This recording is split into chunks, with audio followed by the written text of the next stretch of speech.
berdoa, bersujud menyembah, dan menikmati kehadirannya. Tuhan mau dekat dengan umatnya yang datang dengan segenap hatinya, berseru, berdoa, bersujud menyembah, dan menikmati kehadirannya. Hadiratmu memenuhiku, hadirat kudusmu penuhi baitmu, dan ku tersyukur menyembahmu. Yang ku nampak hanya kemuliaanmu.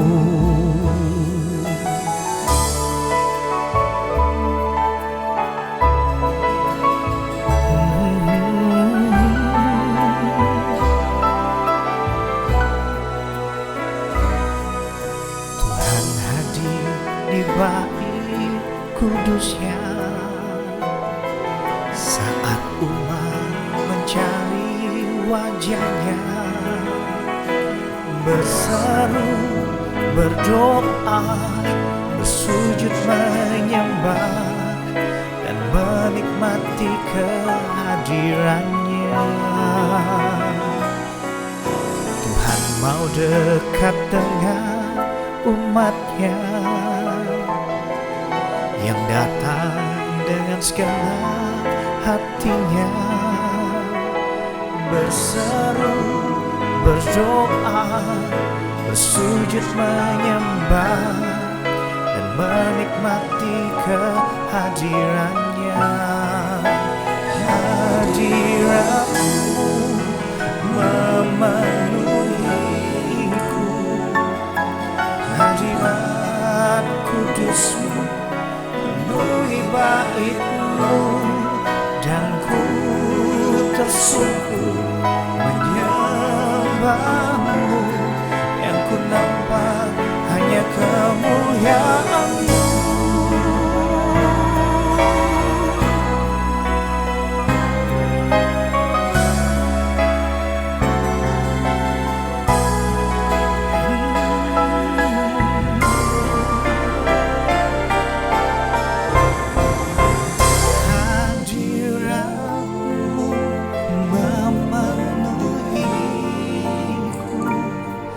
Hadirat kudusmu penuhi baitmu, dan ku tersyukur menyembahmu. Yang ku nampak hanya kemuliaanmu.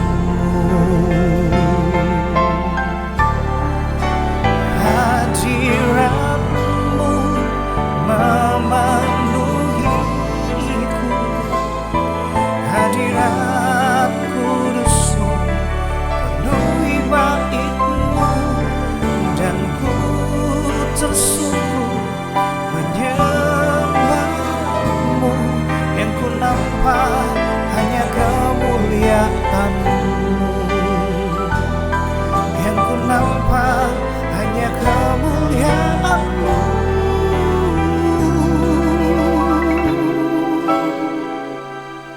Yang ku nampak hanya kemuliaanmu.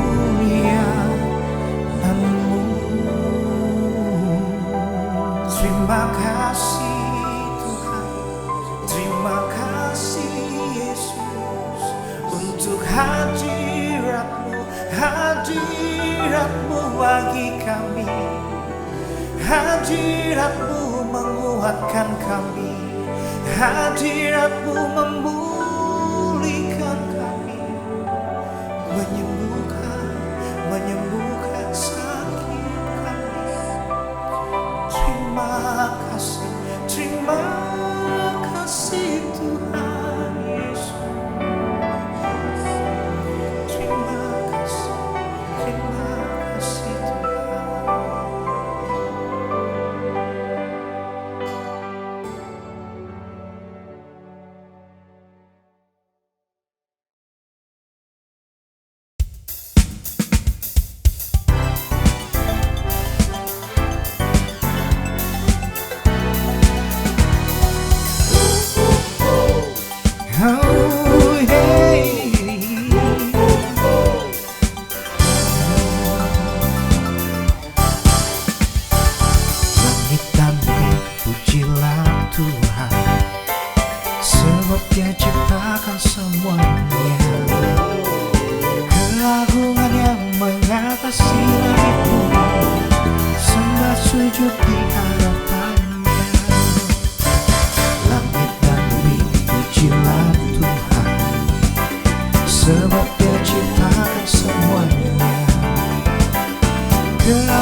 sujud di hadapannya. Ku puji, ku sembah, ku puji, ku sembah Yesus Kristus Sang Penebusku.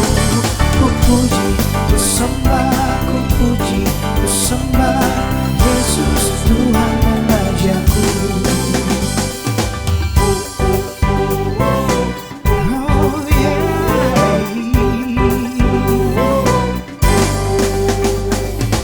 Langit dan bumi pujilah Tuhan, sebab Dia ciptakan semuanya.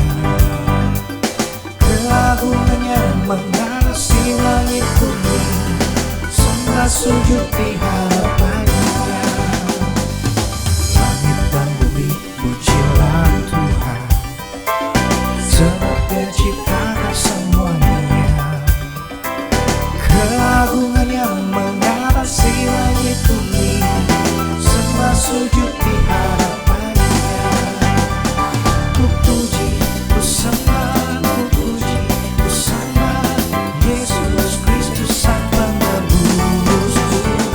Ku puji, ku sembah, ku puji, ku sembah Yesus Tuhan dan Rajaku. Haleluya, amin.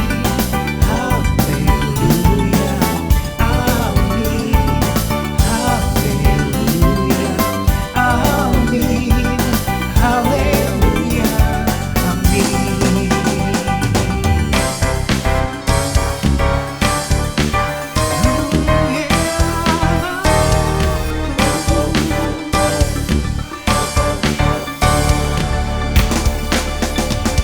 Ku puji, ku sembah, ku puji, ku sembah Yesus Kristus Sang Penebusku. Ku puji, ku sembah, ku puji, ku sembah Yesus Tuhan dan Rajaku. Ku puji, ku sembah, ku puji, ku sembah Yesus Kristus Sang Penebusku. Ku puji, ku sembah, ku puji, ku sembah Yesus Tuhan dan Rajaku. Yesus Tuhan dan Rajaku. Yesus Tuhan dan Rajaku.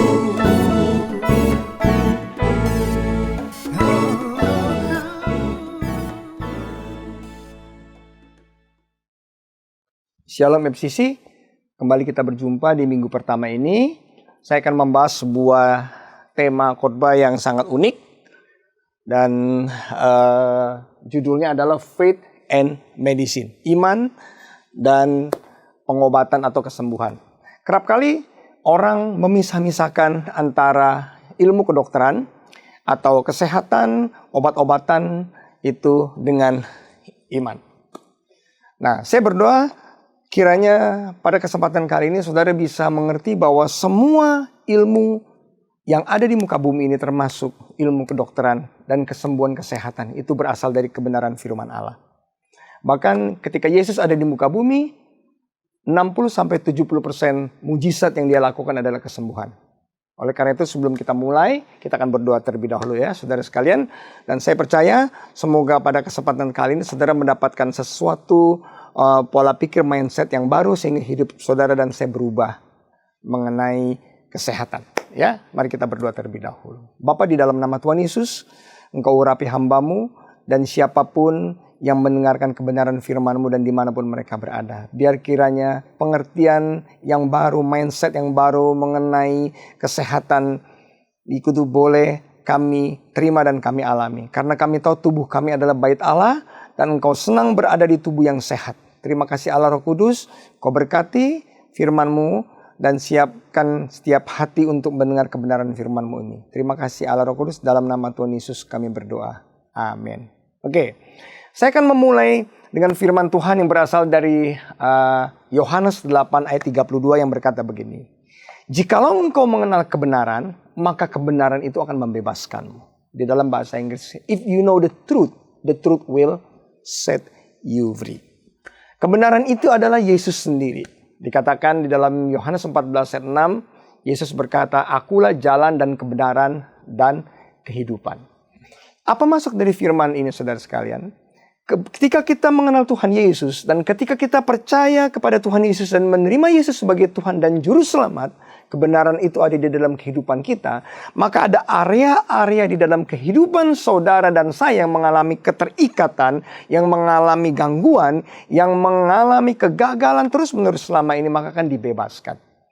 Nah, ketika saudara mengalami perjumpaan dengan Yesus, maka pola pikir kita akan dibuat benar, diarahkan sehingga semua pola pikir kita mengarah kepada apa yang Tuhan ingin sampaikan. Nah, tidak panjang lebar saudara sekalian, iman dan pengobatan ini merupakan sebuah hal yang tidak dapat dipisahkan. Yesus berkata, "Akulah Jehovah Rafa, Allah yang menyembuhkan." Saudara, dia senang menyembuhkan. Kemanapun Yesus pergi, ketika dia berkeliling, dia mengajar, kemudian dia berkhotbah, dan dia menyembuhkan banyak orang. Nah, fokus kali ini kita akan belajar mengenai healing process versus human brain.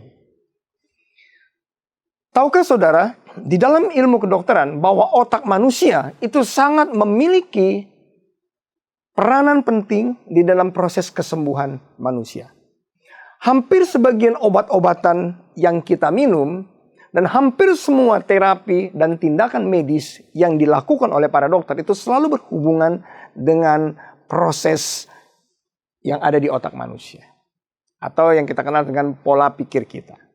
Ya, sebagai contoh, ketika dokter ingin mengoperasi, ketika dokter ingin memberikan pengobatan, ketika dokter ingin menjelaskan sebab dari penyakit, selalu setiap kita tentunya pasti akan diberikan informasi, dan informasi itu akan diterima di otak manusia.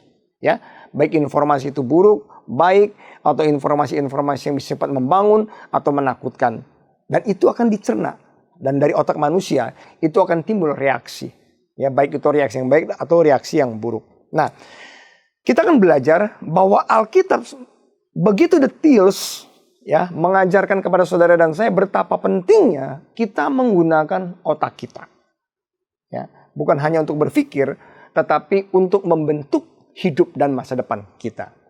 Nah, di dalam Amsal 23 ayat yang ke-7 dikatakan gini, "Sebab seperti orang yang membuat perhitungan dalam dirinya sendiri, demikianlah ia." Tetapi di dalam bahasa Inggris dikatakan, "As he think in his heart, so is he." Artinya begini, apa yang ada di dalam pikiran manusia, apa yang mereka pikirkan, apa yang ada di pikiran mereka, itulah mereka. Itulah kita. Dan bahkan ada sebuah quotes dari seorang cendekiawan, ya. Dan dia juga hamba Tuhan. Dari Sterling W. Seal dikatakan, "Man is a thinking being. What and how we think largely determines what we are and what we will." Manusia adalah makhluk yang berpikir. Saudara, jadi kehidupannya, masa depannya, kemudian dia akan menjadi seperti apa, itu tergantung dari bagaimana cara dia berpikir. Apa yang dia percayai. Sebab dengan pola pikir yang benar, atau dengan pola pikir yang salah, maka dia akan mengambil tindakan atau keputusan-keputusan yang salah. Akhirnya dia akan melakukan hal-hal yang salah. Saudara, nah, pola pikir, proses pikiran manusia itu hampir sebagian besar adanya di dalam sebuah organ yang bernama otak. Kalau Alkitab berkata, "Jagalah hatimu dengan segala kewaspadaannya." Kata-kata hati itu hubungannya dengan pikiran, perasaan. Nah, ini adanya di otak manusia. Ya, kalau saudara lihat, ini adalah otak manusia. Otak manusia itu beratnya hanya 2%. 2%, ya, dari berat tubuh manusia.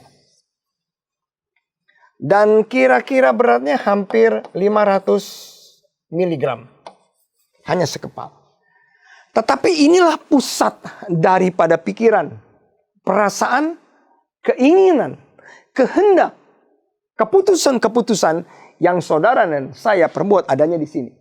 Kata-kata hati nurani, pikiran, perasaan adanya di sini semua. Seperti itu, ya. Nah, kita akan lihat. Kita mau belajar sedikit mengenai otak manusia.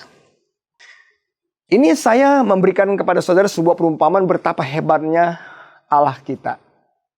Otak itu tidak seperti komputer. Komputer itu program-programnya setiap beberapa saat sekali harus diupdate. Betul ya?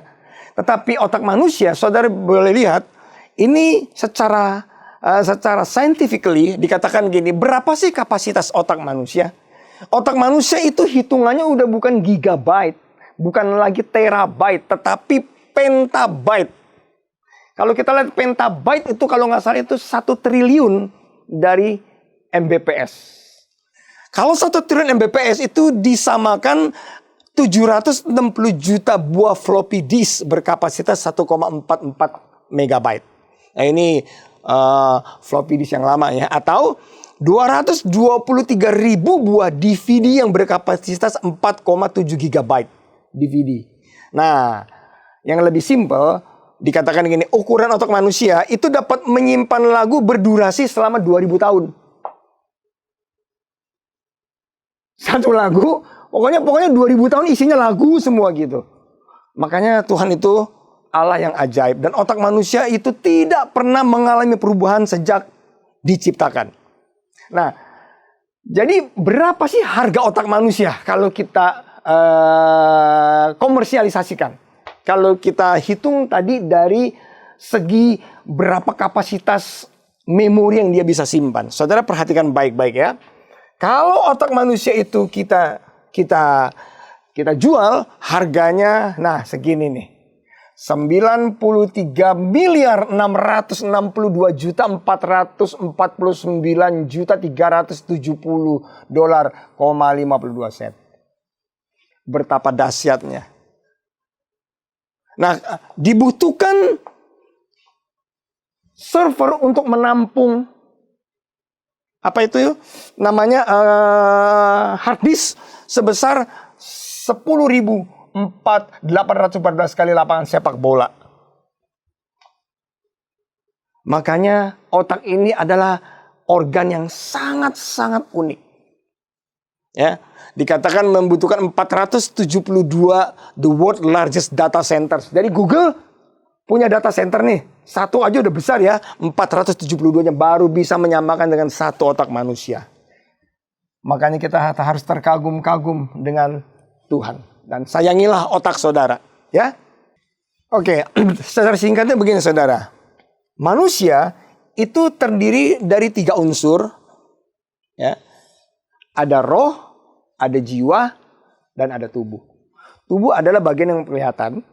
Kemudian jiwa itu isinya emosi, pikiran, keinginan, kehendak. Kemudian mental ada di dalam jiwa. Sedangkan roh adalah tempat kita berhubungan dengan Tuhan. Nah, kalau kita berbicara mengenai jiwa, berarti kita berbicara mengenai otak manusia. Inilah otak manusia, ya. Nah, inilah. Nah, otak manusia itu sebetulnya terdiri dari 3 bagian. Kalau kita lihat dari korteks cerebri atau kecerdasan rasional, sini, kemudian sistem limbik, kecerdasan emosional, dan kemudian kecerdasan spiritual. Jadi semuanya ada di otak, makanya jaga otak kita. Makanya otak kita tuh diberikan Tuhan tuh perlindungan, itu batok kepala yang kuat sekali. Ya, kalau sampai terjadi sesuatu itu berarti wah itu luar biasa goncangannya. Nah, jadi sebenarnya pusat dari pikiran dan perasaan manusia adanya di otak manusia. Kalau saudara lihat, ini adalah sel-sel otak manusia yang jumlahnya sekitar 100 miliar sel otak. Nah, setiap rangkaian-rangkaian ini dia akan membentuk sebuah pola. Nah, setiap pola ini terbentuklah pola-pola kecil-kecil ini adalah sebuah pola pikir, ya. Ada yang kita sebut mind. Pola pikir kita nih, mind. Nah, ketika ini dihubungkan menjadi sebuah rangkaian, maka terbentuklah yang disebut sebagai mindset. Makanya tidak mudah untuk merubah mindset seseorang. Roma 12 ayat yang kedua dikatakan kalau kita mengalami pembaharuan akal budi, ya, kalau kita mengalami transformasi, maka yang pertama kali diubah Tuhan adalah pengertian kita, pola pikir kita, akal budi kita. Ya. Nah, kita lanjut saudara sekalian. Nah, oke saudara sekalian, kita mau belajar sesuatu yang sangat menarik mengenai sebuah mujizat yang terjadi ini dalam tanda kutip ya, tanpa sepengetahuan Tuhan Yesus. Mujizat-mujizat lainnya biasanya melibatkan Yesus secara proaktif, gitu ya. Biasanya ketika Yesus menyembuhkan orang yang buta, dia berkata kepada orang buta dicelikan. Kemudian kepada orang yang lumpuh bangkit. Tetapi dalam cerita ini sangat unik. Jadi ada wanita yang mengalami pendarahan, ya saudara sekalian, itu sudah hampir 12 tahun lamanya. Suatu hari di tengah keramaian, dia itu berjalan, terus kemudian dia itu ingin berjumpa dengan Tuhan Yesus. Tetapi karena dia tidak dapat secara langsung mengalami pendarahan 12 tahun. Bayangkan saudara sekalian, berarti itu wanita itu dalam kondisi najis yang jelas. Kalau dalam budaya Israel. Yang kedua, pasti dalam kondisi fisik yang sangat lemah. 12 tahun mengalami pendarahan. Pasti HB-nya, itu dalam istilah kedokteran pasti di bawah 10. Dan kemudian dia mulai merangkak. Dan dia berkata dalam hatinya begini, asal saja ku jamah jubahnya, maka aku akan disembuhkan. Nah, apa yang terjadi saudara? Di dalam Markus yang kelima, yang ayat 25-34, maka wanita itu mengalami kesembuhan. Nah, yang kita lihat di dalam Markus yang kelima ayat ke-28-29. Ini sangat menarik. Dikatakan begini. Sebab katanya, kata wanita ini ya, dia mulai berpikir nih. Kan katanya kan berarti kan dalam bahasa hari dia berpikir. Dikatakan gini, asal ku jamah saja jubahnya, aku akan sembuh. Nah, saya mau garis bawahi dulu saudara sekalian. Dikatakan, asal saja ku jamah jubahnya, maka aku akan sembuh. Nah, wanita ini mulai berpikir, dia berkata gini, dia memiliki sebuah keyakinan. Dia mulai berpikir, kalau saja aku menjamah jubah Yesus, maka aku bisa sembuh. Berarti ini otaknya mulai memberikan respon. Bahwa wah, tadi Alkitab katakan dalam Amsal 23:7, as a man think he is. Dia akan menjadi seperti apa yang dia pikirkan. Nah, kemudian wanita itu mulai, saya yakin ketika itu dia mulai merangkak karena udah gak bisa berdiri pasti di tengah keramaian, dan kemudian dia keinjek-injek orang mungkin, tetapi dia gak berputus asa dan dia mulai berkata, aku harus menjamah. Dan dia punya keinginan, tekad yang kuat, belief, dia percaya bahwa ketika dia menjamah jubah Yesus dia sembuh. Dan apa yang terjadi? Saudara perhatikan, seketika itu juga berhentilah pendarahannya dan ia merasa bahwa badannya sudah sembuh dari penyakitnya. Aneh ya? Tanpa seizin Yesus loh. Dalam bahasa Inggris dikatakan, she was think. Dia berpikir. Ya, sekali lagi nih. Dia berpikir. To herself. Jadi dia pada diri sendiri. If I can put a finger on his robe, I can get well. Dan ini powerful wordnya. The moment she did it, the flow of blood dry up. Nah, yang saya mau sampaikan begini. Mujizat ini pasti ada hubungannya dengan otak kita. Dengan otaknya. Sama dalam dunia kedokteran, saudara sekalian, ketika otak manusia mulai berpikir hal-hal yang baik, ketika otak kita mulai percaya dengan sesuatu yang kita yakini sebagai sebuah keyakinan atau kepercayaan, maka otak itu akan memberikan sebuah respon. Dia akan mengeluarkan hormon serotonin. Dia akan mengeluarkan hormon epinefrin. Dia akan mengeluarkan hormon-hormon yang bersifat untuk menaikkan zat kekebalan tubuh manusia. Nah, Alkitab itu tidak pernah salah. Makanya saya menantang saudara sekalian saat ini. Apa yang saudara pikirkan di tengah-tengah kehidupanmu? Apa yang saudara pikirkan mengenai masa depanmu? Apa yang saudara pikirkan mengenai anakmu, istrimu, suamimu, mata pencaharianmu? Apakah saudara berpikir, yang penting sekarang hidup biasa-biasa sajalah. Yang penting pokoknya asal cukup-cukupan. Yang penting pokoknya asal kita bisa melewati satu hari demi satu hari. Atau saudara berkata begini, Yesus telah mati bagiku di atas kayu salib. Darahnya dan bilur-bilurnya telah menanggung segala kelemahan tubuhku. Dia rela menjadi miskin supaya aku menjadi kaya. Yohanes 10:10 berkata begini, pencuri datang untuk mencuri, membunuh dan membinasakan. Tetapi aku datang, kata Yesus, supaya engkau hidup. Dan hidup dalam segala kelimpahan. Yang mana yang saudara pilih? Saudara milih berkat? Saudara milih kutuk? Saudara milih hidup biasa-biasa saja? Apa yang ada di pikiran kita? Belief is very powerful. Apa yang saudara yakini hari ini, itu mempengaruhi kehidupan saudara. Kita mau lanjut lagi saudara sekalian ya. Melihat efek dari bagaimana ketika wanita ini mulai memberikan respon dari otaknya, pikirannya. Dia timbul pengharapan dan mulai timbul iman. Lihat saudara sekalian. Pada ketika itu juga Yesus mengetahui bahwa ada tenaga yang keluar dari dirinya. Dalam bahasa Inggris, that power had gone out from him. Lalu ia berpaling di tengah orang banyak dan bertanya, siapa yang menjamah jubahku? Secara manusia, Yesus kan di tengah keramaian, dia juga Allah 100%, tetapi manusia 100%. Jadi dia mulai berkata, yang menjamah jubahku ini siapa? Murid-muridnya berkata, loh begitu banyak orang yang ramai Tuhan. Katanya, mana kita tahu? Terus kemudian apa yang terjadi setelah itu? Yesus sangat terkejut karena ada tenaga yang keluar. Ada tenaga yang keluar dari dirinya, itu dia nggak otomatis. Nah ini nih.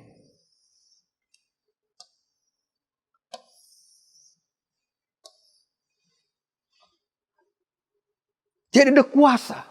Rupanya saudara sekalian, pikiran kita, kepercayaan kita, kesungguhan kita untuk bisa percaya bahwa Tuhan Yesus sanggup melakukan, merubah masa depan kita, merubah hidup kita, itu sangat memiliki kuasa. Oke, kita lihat lagi. Kemudian apa yang terjadi selanjutnya? Dengan ketakutan, perempuan ini kemudian mengaku bahwa dia yang menjamah. Kemudian, maka kata Tuhan Yesus kepada perempuan itu di dalam Mazmur 5 ayat 34, hai anakku, imanmu telah menyelamatkan engkau. Pergilah dengan selamat dan sembuhlah dari penyakitmu. Saudara lihat ya, imanmu telah menyembuhkan engkau. Kata-kata iman itu belief. Perhatikan, iman itu ada hubungannya dengan trust atau confident. Atau ada hubungan dengan belief. Apa yang kau percayai, apa yang kau yakini, apa yang kau pikirkan itu, ya, telah menyelamatkan engkau. Dikatakan, Jesus said to her, daughter, you took a risk of faith. Katakan, bukan hanya sekedar iman, tapi iman yang proaktif. Dibutuhkan iman yang penuh resiko. Artinya gini loh, ketika kita melakukan sesuatu, kita sudah siap untuk menanggung segala resikonya. Firman Allah berkata di dalam Ibrani, barang siapa yang percaya kepada Tuhan, harus yakin bahwa Tuhan itu ada. Dan Tuhan memberi upah kepada siapa yang mencarinya. Ya. Nah terus kemudian dikatakan kan, heal and whole, live well and live blessed, be healed of your plague. Jadi kesembuhan ini bukan hanya sekedar kesembuhan fisik. Tapi ini juga mengalami kesembuhan the whole life. Kesembuhan mental, kesembuhan emosional, Karena zaman dulu saya yakin ketika wanita itu mengalami pendarahan, ya, di atas 10 tahun dia dijauhi oleh keluarganya. Dia dijauhi oleh masyarakat. Pasti ada rasa tertolak. Betul kan? Wanita ini mengalami luka batin. Wanita ini mengalami penolakan. Dan Yesus tahu. Makanya ketika wanita ini mengambil a risk of faith. Dia mengambil langkah iman. Dia berkata begini dalam hatinya wanita ini. Kalau memang aku ketahuan bahwa ada di tengah-tengah orang banyak. Karena aku ini seharusnya orang yang najis. Karena darahnya itu kan keluar terus kan. Maaf. Dari kayak orang menstruasi lah gitu ya. Ya. Dari organ tubuhnya kan keluar terus. Itu kan najis berarti kan. Zaman dulu orang kalau udah seperti itu harus selalu kalau lewat orang banyak berkata najis. Karena biar orang lain tahu bahwa dia tuh sedang mengalami sesuatu yang tidak boleh disentuh. Karena kalau dia bersentuhan dengan imam dengan orang lain, orang yang disentuh juga menjadi najis. Tapi Yesus berkata, heal and whole life. Sembuh seluruh tubuhmu. Ketika Yesus menyembuhkan saudara dan saya, maka kesembuhan itu terjadi secara keseluruhan. Bukan hanya roh, jiwa, mental kita, emosional kita, finansial kita. Semua Tuhan Allah akan sembuhkan. Oke saudara sekalian. Ya. Nah, kita akan lanjut lagi sekalian. Saya mau mengajak saudara untuk belajar sedikit mengenai otak manusia. Dengan mengerti bagaimana cara kerja otak kita bekerja dan berfungsi, maka kita akan menjadi orang yang memiliki pengertian yang lebih baik mengenai diri kita dan Allah. Bagaimana cara Allah berpikir, demikianlah ya, Ia mau kita memiliki pola pikir yang sama. Jangan hanya saudara pikir Allah itu makhluk yang sifatnya rohani. Dia itu Allah yang berpikir. Dia itu Allah yang memiliki intelijen, kepinteran. Dan saya yakin Tuhan ingin saudara berpikir seperti Allah berpikir. Makanya di dalam Filipi dikatakan kenakanlah pikiran Kristus. Apa yang baik, apa yang manis, apa yang sedap didengar, pikirkanlah itu. Saya mau mengajak saudara belajar mengenai otak manusia. Ini ada sesuatu yang unik saudara sekalian. Ya. Bahkan manusia sendiri sekarang itu sedang belajar mengenai artificial intelligence. Nah gereja-gereja kita anak Tuhan, kita juga seharusnya harus belajar mengenai hal yang sama. Apa sih itu artificial intelligence? Sebetulnya kan artificial intelligence itu kalau kita mau belajar di dalam bahasa Indonesianya adalah kecerdasan buatan yang merupakan sebuah teknologi komputer atau mesin yang dibuat untuk memiliki kecerdasan layaknya seperti otak manusia. Tanpa saudara sadari, kita punya handphone namanya smartphone. Nah, artificial intelligence ini sekarang sudah mengambil alih hampir ada di seluruh area kehidupan manusia. Salah satu contoh kita lihat ya. Saudara lihat nih, ini meniru kecerdasan otak. Ya. Smartphone. Saudara kita lihat handphone kita nih udah bisa bayar, udah bisa barcode scan, bahkan ada beberapa handphone yang smart itu ketika kita arahkan handphone kita kepada sebuah benda, maka dia akan mendeteksi benda itu apa namanya, benda itu apa jenisnya, betul ya? Itu di dalam apa itu namanya tuh? Kalau kita lihat itu, kalau kita lihat ada handphone, terus kemudian begitu arahkan ke arah sebuah benda yang kita tidak mengerti itu benda apa, maka dia akan beritahu bahwa benda itu apa. Itu pakai yang namanya kecerdasan artificial intelligence.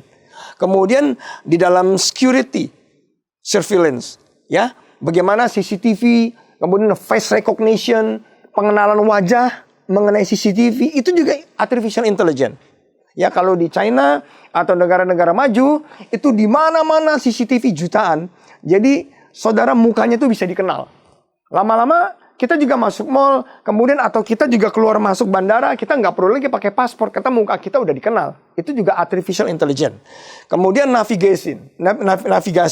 Saudara yang sering jalan-jalan pakai Waze atau pakai Google Map, bagaimana dia bisa tahu jalur yang tercepat? Bagaimana dia bisa tahu bahwa kita akan tiba diperkirakan di tempat berapa menit kemudian? Itu semua artificial intelligence. Kemudian e-commerce, saudara lihat. Ya.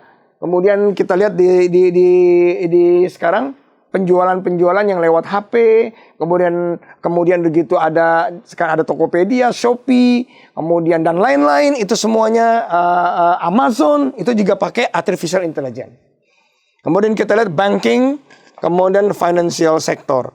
Kemudian otomotif juga. Kita lihat sekarang Tesla atau mobil-mobil listrik yang sudah bisa nyetir sendiri. Kedepannya mungkin kita nggak perlu pakai supir. Mobil bisa jalan ke tempat kerja. Kemudian kita lihat smart home. Ya.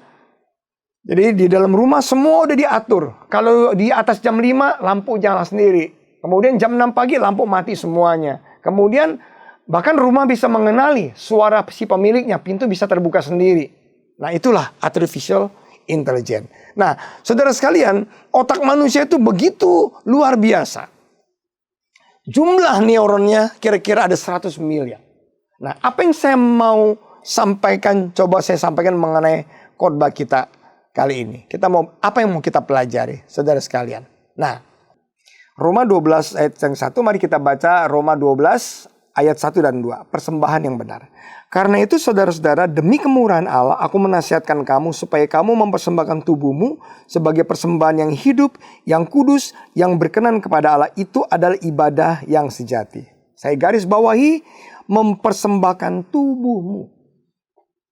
Kalau kita mau bicara tubuh, persembahan yang paling penting adalah otak kita. Nah, kita baca, lihat di dalam Roma yang ke-12 yang kedua. Janganlah kamu menjadi serupa dengan dunia, tetapi berubahlah pembaharuan budimu, sehingga kamu dapat membedakan mana kehendak Allah, apa yang baik, apa yang berkenan kepada Allah, dan apa yang sempurna. Dalam bahasa Inggrisnya, do not be conformed to this age, but be transformed by renewing your mind, so that you may discern what is good, pleasing, and perfect will of God.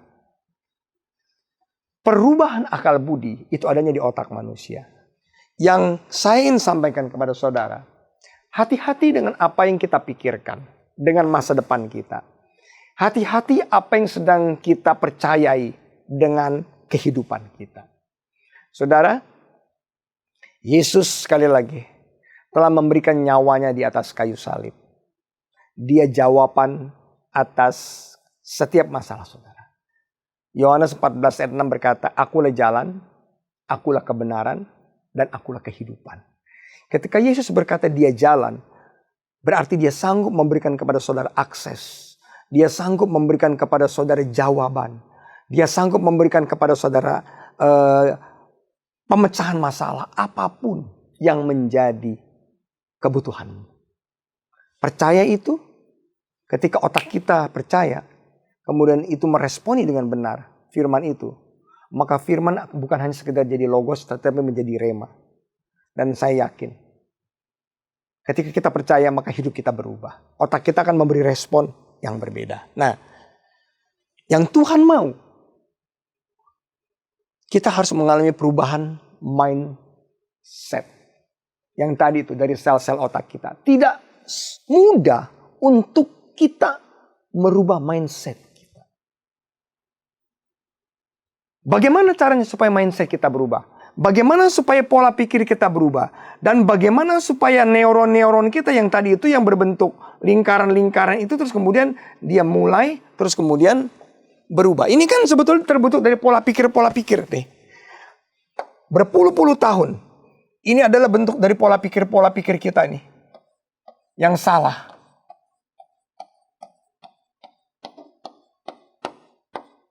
Ini udah terbentuk menjadi sebuah peta. Jadi tanpa kita sadari, ketika kita mulai mengalami masalah, kita mulai melihat kepada pola pikir otak kita. Oh, kalau masalah ini pemecahannya harus begini. Karena sudah terbentuk puluhan tahun. Nah, yang salah itu tidak mudah untuk dibenarkan. Nah, kita harus menghancurkan pola pikir yang lama. Dan kita harus masukkan di sini. The mind of Christ. Pikiran Kristus. Sehingga ketika kita mengalami masalah, semua jawaban atau pola pikir itu berasal dari cara Tuhan berpikir. Bagaimana caranya? Saya mau tutup dengan ayat firman Tuhan.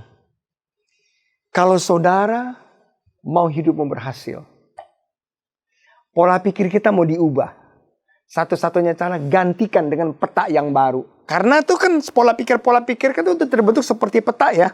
Seperti jalan ya. Firman Allah katakan Joshua 1:8, janganlah engkau lupa memperkatakan kitab Taurat itu, tetapi renungkanlah atau meditate itu siang dan malam. Supaya engkau bertindak hati-hati sesuai dengan segala yang tertulis di dalamnya. Sebab dengan demikian perjalananmu akan berhasil dan engkau akan beruntung. Saudara perhatikan. Kalau saudara dan saya mau berhasil, beruntung, hidup diberkati, renungkan firman Tuhan siang dan malam. Kenapa? Banyak orang yang ingin hidupnya berubah. Banyak orang hidupnya pengen diberkati, tetapi masih pakai pola pikir yang lama. Kalau kita menyelesaikan masalah dengan cara yang lama, pola pikir yang lama, hasilnya kan sama. Betul kan? Nah, kalau saudara mau mengalami perubahan pola pikir, menghadapi masalah dengan cara yang baru, renungkan firman Tuhan. Dengan kita merenung atau berpikir, maka kita akan menjadi seperti apa yang kita pikirkan. Makanya membaca firman Tuhan itu merupakan hal yang wajib. Simple. Nanti kita akan bahas lebih dalam lagi. Bagaimana cara membaca firman Tuhan sehingga saudara bisa menjadi orang-orang yang menang. Firman Allah katakan, renungkan firman Tuhan. Sebab engkau akan bertindak hati-hati. Ketika kita merenungkan firman Tuhan, maka pola pikir kita berbeda. Kita akan hati-hati mengambil setiap keputusan. Keputusan yang kita ambil selalu berdasarkan manual book. Kalau kita sudah bertindak hati-hati, maka apa yang dikatakan? Perjalananmu akan berhasil. Dan engkau akan beruntung. Berhasil saudara bisa cari. Saudara mungkin pintar. Saudara hebat. Saudara berhasil. Tapi beruntung. Belum tentu semua orang bisa melakukan hal yang sama. Saya yakin biar kiranya firman Tuhan pada siang hari ini bisa menjadi berkat bagi saudara sekalian. Dan saya akan tutup dengan sebuah kesaksian yang luar biasa, saudara. Ya. Di dalam ilmu kedokteran, kita mengenal yang namanya istilah placebo. Apa sih placebo? Placebo itu biasanya kita gunakan bagi pasien-pasien yang pertama ya, biasanya itu pasien yang sifatnya sakitnya tuh psikosomatis. Jadi kayaknya kalau nggak minum obat ini rasanya nggak bisa gitu. Akhirnya dokter kasih obat. Tetapi yang dikasih bukan obat sebetulnya. Mungkin isinya hanya gula, efek placebo. Nggak ada efek terapi sama sekali. Tetapi karena pasiennya merasa diobati, maka akan menimbulkan efek yang positif. Atau biasanya digunakan yang kedua, itu untuk pasien-pasien yang katakanlah misalnya kesulitan tidur. Kalau nggak minum obat tidur, ini kalau nggak ke dokter tuh nggak bakalan bisa tidur. Kayak orang ketergantungan addicted. Nah kemudian apa yang dilakukan dokter? Ya sudah, kita berikan dia obat. Seolah-olah itu obat tidur. Padahal itu sebetulnya bukan. Isinya mungkin ya bukan obat tidur. Tapi karena pasien ini minum ini. Kemudian dia merasa dia minum obat tidur, dia bisa tidur. Nah ini efek placebo. Yang terakhir biasanya digunakan untuk mencoba obat yang baru. Nah biasanya kalau ada obat yang baru yang akan dikeluarkan di pasaran, ya, kemudian pabrik-pabrik obat itu akan mentes obat itu, dites di dua kelompok. Ada orang yang memakai obat tersebut dan ada yang memakai placebo. Tapi dua-duanya ini nggak ada yang dikasih tahu gitu. Yang mana yang pakai placebo, yang mana yang tidak. Nanti akan ketahuan itu apakah obat yang baru ini memang memiliki dampak yang signifikan. Dengan orang yang memang minum obat placebo yang isinya tidak ada apa-apanya. Ya. Nah, intinya seperti ini, saudara. Placebo itu sebetulnya digunakan di dalam dunia kedokteran. Itu untuk mengalihkan otak manusia bahwa dia percaya bahwa terapi yang diberikan itu sebetulnya memiliki efek medis seperti obat gitu. Tetapi sebetulnya enggak. Ya saudara nanti boleh lihat lah ya, nanti di Google namanya apa itu efek placebo. Sering kali kita gunakan kok. Saya juga sering menggunakan obat-obat yang sifatnya placebo kepada pasien saya yang udah dikit-dikit minum obat, dikit-dikit minum obat. Kita kasih aja deh yang isinya pokoknya vitamin kah gitu atau apa gitu. Tapi berasa aja sehat juga tuh sebetulnya. Ya, nah yang terakhir saudara sekalian. Di dalam sebuah penelitian, ya ini 2018 di Google dimuat on the mysterious powerful effect of placebo. Kenapa saya mau tutup dengan ini saudara? Betapa pentingnya apa yang kita percayai hari-hari ini saudara sekalian. Ada seorang pasien namanya Mr. Wright. Kemudian pasien ini mengalami kanker kelenjar getah bening stadium akhir. Tidak ada lagi obat yang dapat diberikan kepada dia dan dia tinggal menunggu saat-saatnya beberapa minggu ini menjelang masa kematian. Kemudian tiba-tiba dokter datang kepada dia. Dikatakan gini, "Pak, ini ada obat baru. Obat baru ini belum pernah kami coba. Ya. Obat ini mau nggak kita berikan kepada Bapak, namanya Kribiosen. Tapi obat ini berbahaya, Pak. Kalau Bapak mau, nothing tulus. Kita akan coba berikan kepada Bapak. Obat ini belum pernah dicoba kepada manusia, tapi kepada hewan, kepada tikus, kepada monyet. Kemudian obat ini efeknya bagus." Orang itu berkata gini, "Ya udah, nothing tulus, Pak." Dan apa yang terjadi saudara sekalian? Setelah obat itu dikasih dalam waktu 3 hari, ya, kemudian dijelaskan di sini bahwa obat tumornya tuh ngecil 50%. Nah, obat ini terus diberikan, dikatakan day pass, week pass, kan ya. Setelah lewat beberapa hari, lewat beberapa minggu, kemudian within 2 months, however report came out the news saying the Kribiosen had concluded and drug worthless. Ya. Nah, setelah pasien ini pulang ke rumah dalam kondisi yang sembuh setelah beberapa lama, ya. Kemudian keluar sebuah pernyataan bahwa obat Kribiosen itu katanya tidak memiliki efek terhadap terapi. Apa yang terjadi? Setelah itu, pasien Mr. Wright tumors ini kemudian balik ke rumah sakit dalam kondisi yang sakit lagi. Kemudian diberikan lagi obat itu. Dokternya berkata ini obatnya dosisnya dinaikin 2 kali lipat. Itu penelitiannya belum valid lah. Kata itu kan baru dikirim dalam surat kabar doang. Diobati lagi. Kemudian setelah diterapi lagi selama beberapa minggu sembuh lagi. Dan yang paling malang adalah suatu hari kemudian pasien ini kemudian melihat di sebuah surat kabar. Secara resmi itu dikeluarkan oleh FDA. Food and Drug Administration. Kalau kayak di sini tuh Balai POM, ya, pengawasan obat dan makanan. Tapi di Amerika tuh milik swasta. Ketika dia melihat bahwa FDA itu mengeluarkan pernyataan resmi bahwa obat itu tidak memiliki efek apa-apa dan ditarik dari peredaran, beberapa hari kemudian pasiennya sakit lagi. Dia datang ke rumah sakit, kemudian beberapa minggu kemudian pasien ini meninggal. Jadi betapa hebatnya ya, saudara ya, kepercayaan ini. Padahal obat itu ternyata aslinya tidak memiliki kemampuan apa-apa. Nggak ada efek untuk menyembuhkan kanker atau tumor dari kelenjar getah bening tersebut. Apa yang mau kita simpulkan dari cerita ini, saudara sekalian? Otak ternyata memiliki kemampuan. Apa yang dia percaya, yang dia yakini, itu akan merubah kehidupan kita. Saya berdoa, siapapun saudara saat ini, dimanapun saudara berada, biarlah kiranya kita yakin dan percaya bahwa Tuhan itu tidak pernah gagal. Ya, saudara sekalian.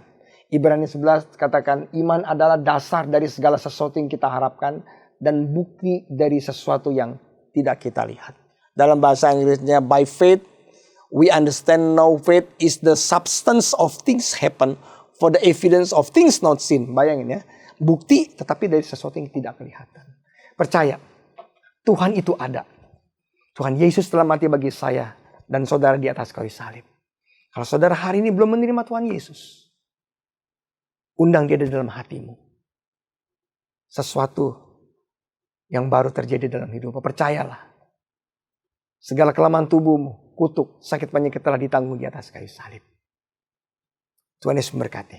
Mari kita berdoa. Bapa, dalam nama Tuhan Yesus, biar kiranya pada kesempatan kali ini, berkati setiap kami Tuhan. Berkati setiap anak-anak-Mu Bapa, yang mendengarkan kebenaran firman-Mu. Kalau siapapun yang mendengarkan kebenaran firman-Mu, selama ini memiliki pola pikir yang salah. Kami ragu-ragu, kami khawatir, kami takut, kami bimbang akan masa depan kami. Tetapi kiranya pada saat ini Tuhan, Engkau yang berfirman, karena demikian besar kasih Allah akan dunia, maka Engkau mengaruniakan anak-Mu yang tunggal, yaitu Yesus Kristus, supaya barang siapa yang percaya tidak akan binasa, melainkan memperoleh hidup yang kekal. Yohanes 10:10 berkata, pencuri datang untuk mencuri, membunuh, dan membinasakan, tapi Engkau datang supaya kami hidup dalam segala kelimpahan. Biar kiranya setiap anak-anak-Mu yang mendengar kebenaran firman-Mu, yang sakit mereka disembuhkan, yang terikat dilepaskan. Dimanapun saudara berada, kalau saudara belum menerima Tuhan Yesus dan engkau mau membuka hatimu hari ini, ikuti doa saya. Tuhan Yesus, aku orang berdosa, ampuni dosa-dosaku. Hari ini, aku mengaku dosa-dosaku. Masuk dalam hatiku, jadilah Tuhan dan Juru Selamatku. Dan mulai hari ini, berkuasalah atas hidupku Roh Kudus. Di dalam nama Tuhan Yesus. Terima kasih Bapa.